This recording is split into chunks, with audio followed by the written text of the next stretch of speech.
Right. Hope everybody had a great holiday. Here we are staring 2020 in the face, right? So I know here we are knocking on the brand new year. So all of us are probably in varying degrees of looking at what our results were from 2019 and projecting what 2020 and what our strategy for 2020 is. So I wanted to take a moment to do a video about analytics and KPIs from a digital perspective. Both what that represents in your marketing strategy, as well as how that translates into business results. Now, we have a wide spectrum of companies here in HVAC Owners Group. So I know for some owners, they're going to think analytics and they're going to think this is just review, while others might be looking forward to a fresh perspective. Even if you think this is going to be a review, stick with me, because I think that you're going to find little tidbits and tips that I stick in here that will really help you optimize the results that you get from your marketing strategy. So we all know success is all about the numbers, right? And that if you don't measure it, you can't optimize it. So what we're going to do today is I'm going to run through how I categorize numbers, and then what those categories represent as far as results in your marketing strategy, and then how that translates into business results as well. So first, let's start with how I categorize the numbers, the types of numbers, right?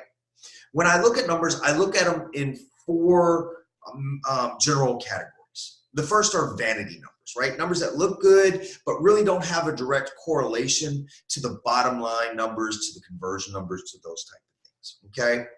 Then you have email numbers. And although there is a lot of overlap when it comes to email numbers, there's a few numbers that are specific to email marketing that, although do impact the immediate results, have an even more significant impact in the long-term success of your email approach. And I'll run through those. Then you have conversion numbers. And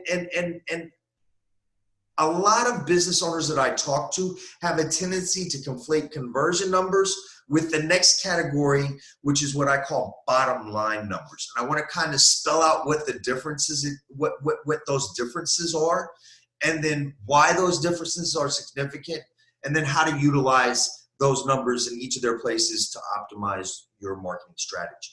All right, so for vanity numbers, these are numbers like reactions, comments and shares, and impressions and reach. Now, I know a lot of people think that, why are you putting impressions and reach in vanity numbers? It's because although they are important, once again, they're not as important when it comes to the direct correlation to conversion and bottom line.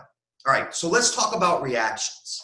Now, one thing that I don't think a lot of business owners realize is that when it comes to reactions, and for this I'm talking about like on Facebook and LinkedIn, where you have different emotional reactions to choose from, different reactions have different values. In other words, for instance, on Facebook, someone taking the time to love your post instead of like your post, when it comes to the edge rank, how much organic momentum your post has, that the post that gets the love reaction is going to hold much more weight in that algorithm than the like reaction. Okay, so the more emotional of a reaction you get, the more weight that goes into what your edge rank is to the organic reach of your post.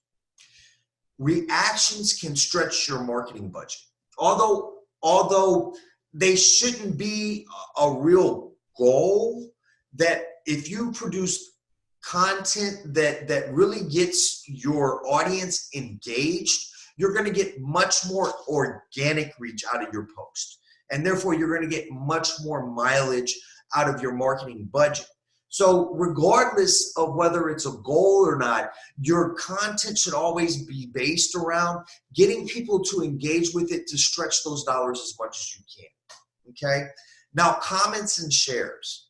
Comments and shares stretch